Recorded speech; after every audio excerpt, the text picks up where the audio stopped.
காத்தான்குடியில் கிழக்கு பல்கலைக்கழக பட்டதாரி மாணவர் ஒருவர் மேசன் வேலைக்கு போய் அங்கே தூண் சரிஞ்சு விழுந்ததில் சம்பவ இடத்திலேயே உயிரிழந்திருக்கிறார். இலங்கையில் பட்டதாரி மாணவர்கள் படுகின்ற துன்பகரமான வாழ்க்கையினுடைய உச்ச சம்பவம் தான் இது. பட்டதாரிகள் வீதிகளிலே இறங்கி போராடுகிறார்கள். அரசாங்கம் அவர்களுக்கு வாக்குறுதிகளை கொடுப்பதும் பிறகு வர சொல்லுவதும் போராட்டங்களை கலைப்பதும் மீண்டும் போராட்டங்கள் நடப்பதும் இப்படித்தான் பட்டதாரிகளினுடைய வாழ்க்கை வீதியிலே சென்று கொண்டிருக்கிறது. இந்த மாணவன் ஒரு பல்கலைக்கழக பட்டதாரி மேசன் வேலைக்கு சென்றிருக்கிறார் என்றால் அவர்களுடைய குடும்பத்தவர்களினுடைய நிலையை சிந்தித்து பாருங்கள். அந்த குடும்பத்தவர்களினுடைய கனவு எப்படிப்பட்டதாக இருந்திருக்கும்.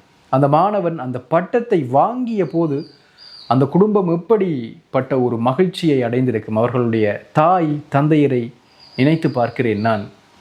அந்த பட்டத்தினால் அந்த கிழக்கு பல்கலைக்கழகத்தினுடைய பட்டமளிப்பு விழாவின் பொழுது அவர்கள் என்ன எல்லாம் கற்பனை செய்திருப்பார்கள், எப்படியெல்லாம் மகிழ்ச்சியாக இருந்திருப்பார்கள். ஏன் இன்னமும் பல பெற்றோர்கள் பட்ட படிப்பை படித்து கொண்டிருக்கின்ற பல்கலைக்கழகங்களிலே படித்து கொண்டிருக்கின்ற பட்டதாரி மாணவர்களினுடைய பெற்றோர்கள் இன்னமும் கனவு கண்டு கொண்டுதான் இருக்கிறார்கள். கேம்பஸில் என்ற பிள்ளை படிக்குது, நாளைக்கு வெளியில் வந்தால் ஷுவர் வேலை, அரசாங்க சம்பளம், தாங்கள் பட்ட கஷ்டம் எதனையும் அவன் படமாட்டான், எங்களுடைய கஷ்டத்தையும் சேர்த்து அவன் துடைக்க போகிறான். இதுதான் இன்றைக்கும் கேம்பஸில் படிக்கிற பிள்ளைகள் என்ற அப்பா அம்மான்ற நினைப்பு. ஆனால் யதார்த்தம் எப்படி இருக்குது பார்த்தீங்களா?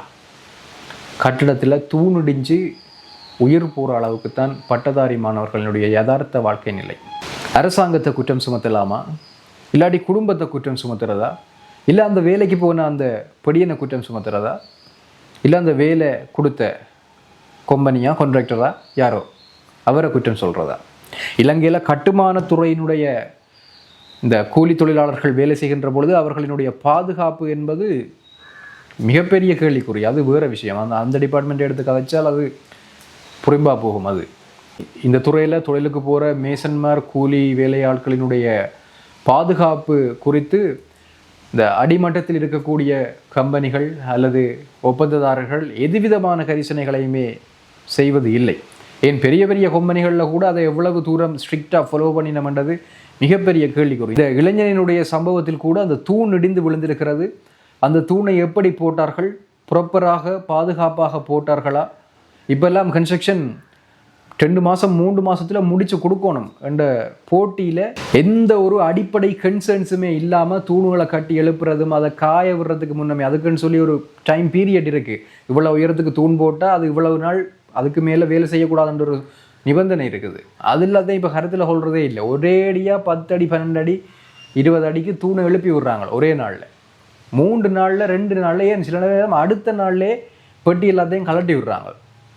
அப்படிலாம் செய்யலாம். அது ப்ராப்பராக அதுக்கு ஒரு க்யூரிங் மெத்தட் இருக்குது. அது ஸ்ட்ரென்த் ஆகிறதுக்குரிய ஒரு காலப்பகுதி இருக்குது. 21 நாள் க்யூரிங் செய்யணும். அதுக்கு பிறகு தான் பெட்டி கழட்டணும்.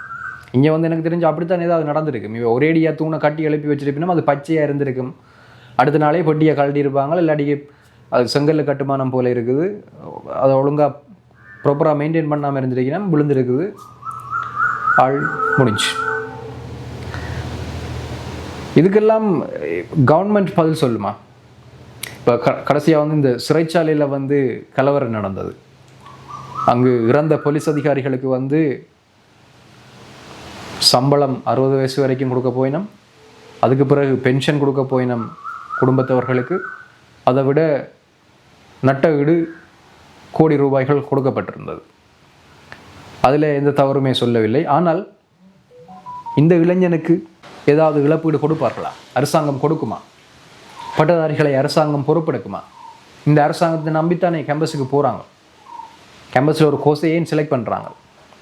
இந்த அரசாங்கத்தை நம்பி அரச வேலை கிடைக்கும், அரச வேலையை கட்டாயம் நம்பித்தான் இருக்கணும்னு சொல்லி நான் இங்கே சொல்ல வரையில. அது வேறு பிரச்சனை. அது வேறு சாப்டராக டிஸ்கஸ் பண்ணணும். ஆனால் இதில் முழுக்க அரசாங்கத்துக்கு பொறுப்பு இல்லை என்று சொல்லிவிட முடியாது. இந்த குடும்பத்துக்கு என்ன இழப்பீடு? இந்த குடும்பத்தை நீ யார் பார்க்குற? இப்படி பல கேள்விகளை இந்த மரணம் எழுப்புது. பதில் சொல்கிறதுக்கு யாருமே இங்கே தயாராக இல்லை. எந்த ஒரு அரசியல்வாதியாலும் இதுக்கு பதில் கொடுக்க முடியாது. பட்டதாரி மாணவர்களை ஏமாற்றுபவர்களால் இதற்கு பதில் வழங்க முடியாது, இழப்பீடுகளை கொடுக்க முடியாது. அந்த மாணவனுடைய குடும்பம் இனி திருப்ப பழைய நிலைக்கு தான் போகும். 20 வருஷம் 30 வருஷம் பின்னோக்கிய நிலைக்கு போகுது. திரும்பவும் தந்தையோ தாயோ தான் பொறுப்பை சுமக்க போயினோம். இல்லாட்டிக்கா அவன் அடுத்த சகோதரம் வயசில் சிறியவன், அவன் தண்ட கனவு எல்லாத்தையும் விட்டுட்டு நீ குடும்பத்தின் பேரத்தை வந்து சுமக்கணும். நான் எத்தனையோ இளைஞர்களை பார்த்துருக்கிறேன். ஏஎல் எடுத்துட்டு ஓஎல் எடுத்துட்டு நல்ல படிக்கக்கூடிய கட்டிக்காரங்கள், நல்ல 7A 8A results எடுத்தாக்கள், ஓஎல்ல ஏஎல்ல 3A 2AB எடுத்தாக்கள், engineering கிடைச்சாக்கள் போகிறதுக்கு முன்னம், கேம்பஸுக்கு போகிறதுக்கு முன்னம், ஏஎலுக்கு போகிறதுக்கு முன்னம் கூலி வேலைக்கும் மேசன் வேலைக்கும் போயிருக்கிறாங்க. எனக்கு தெரியும், நான் நேராக பார்த்துருக்கிறேன். என்னுடைய நண்பர்கள் கூட இருந்திருக்கிறார்கள். என்னை விட வயதில் இளையவர்கள். நாங்கள் ஏஎல் எடுத்துட்டு அடுத்த காலேஜுக்கோ கேம்பஸுக்கோ போகிறதுக்கு முன்னம் வீட்டில் சும்மா இருந்த கால பகுதியில் குடும்ப சூழ்நிலை காரணமாக நாங்கள் வீடுகளில் இருந்து காற்று வாங்கி கொண்டு கேட்கல, அவங்க கூலி வேலைக்கு போய் மேசன் வேலைக்கு போய் சம்பாதிச்சு வீட்டுக்கு கொடுத்ததை வந்து நான் கண்ணால் பார்த்துருக்கிறேன். இது வந்து தவறுன்னு சொல்லிவிட முடியாது. ஆனால் இந்த மாதிரியான தொழில்களுக்கு செல்லுகின்ற இளைஞர்கள், படித்தவர்கள், உங்களுக்கு வந்து நீங்களும் கொஞ்சம் கவனமாக இருக்க வேணும். ஒரு கட்டுமான துறையில் வேலை செய்கிறீங்கன்னு சொல்லி சொன்னால் உங்களுடைய சுய பாதுகாப்பு முக்கியம். ஒரு ஹெல்மெட் போட வேணும் நீங்கள் ப்ராப்பராக. ஒரு கட்டடத்தினுடைய ஸ்ட்ரக்சர்ஸ் என்ன நிலைமையில் இருக்குதுன்றது உங்களுக்கு தெரிஞ்சிருக்கணும். எந்த பகுதிகளில் இப்போ நான் போகலாமா இல்லையான்றது உங்களுக்கு தெரிஞ்சிருக்க வேணும். அநியாயமாக நீங்கள் வேலை செய்யத்தான் வேணும், விளங்குது, உங்களுடைய கஷ்டங்கள் வலிகள் விளங்குது. ஆனால் நீங்கள் எல்லாத்தையும் தாண்டி உயிரோடு இருக்க வேண்டியது முக்கியம். அப்போ தான் நீங்கள் கூலி வேலை செய்ததுக்கும் மேசன் வேலை செய்ததுக்கும் நாளைக்கு பிரயோசனம் இருக்கும்.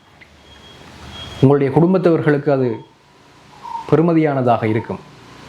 உங்களுடைய பாதுகாப்பை நீங்கள் கருத்தில் கொள்ளாமல் இந்த மாதிரி வேலைகளுக்கு போவீங்களா இருந்தால் உங்களுடைய பட்டத்துக்கும் எந்தவித பெருமதியும் இருக்காது. நாளைக்கு உங்களுடைய குடும்பத்தவர்களினுடைய வாழ்க்கைக்கும் எதுவிதமான ஆதாரமும் இருக்காது. ஆகவே இந்த விடயத்தில் பொறுப்பு 2-3 தரப்பிடம் இருக்கிறது. கட்டுமான துறைகள் தொழிலாளர்களினுடைய பாதுகாப்பில் கவனம் செலுத்த வேண்டிய பொறுப்பு இருக்கிறது.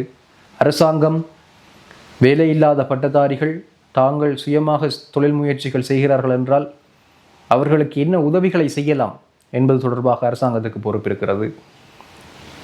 வாக்குகளை கேட்டு வாங்குகின்ற அரசியல்வாதிகளுக்கு பொறுப்பு இருக்கிறது. குடும்பத்தவர்களுக்கு பொறுப்பு இருக்கிறது. அந்த வேலைக்கு செல்லுகின்ற இளைஞர்களே, உங்களுக்கு உங்களுடைய பாதுகாப்பிலே பொறுப்பு இருக்கிறது.